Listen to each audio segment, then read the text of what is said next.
سلامونه ملګرو، تازه خبر ډیر غټ خبر د اسرایل مشر چې کوم دی د هغه ورور چې کوم دی د ایران په حملو کې ووژل سو، د نړۍ څخه مردار لاړ هلاک سلو. خو بل اړخ ته ډونالډ ټرمپ هم د مذاکراتو د غاړه کېښود او د خپل جنگ د هار کولو چې کوم دی هغه لومړی لړۍ چې کوم دی هغه غاړه ورته کېښودله. دغه رنګه چې کوم دی ایران یو ځل بیا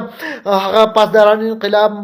مشر چې کوم دی هغه اعلان کړی دی چې دا جنگ ودرول دا زموږ په لاس کې دی. کله هم مونږ ویلو بیا به دا جنگ ودرېږي، داسې مخکې نه کېږي، ځکه چې هغه وایي چې دا جنگ چا شروع کړی دی ودرول یې په مونږ دي. خو بل اړخ ته چې کوم دی دغه د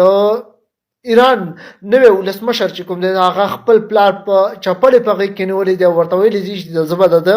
بدل حتما او خامخا به یې اخلمه. دغه لوی دړکې د ایران لخوا چې کوم دی د هغې د ګټلې او د هغې د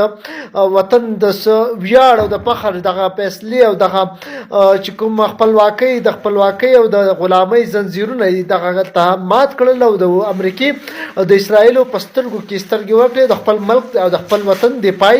ښه په نه راوکړه، چې په دغه وجه باندې ډونالډ ټرمپ لا هم د جنګ څخه په شا شو او مذاکرات ته یې غاړه کېښوده.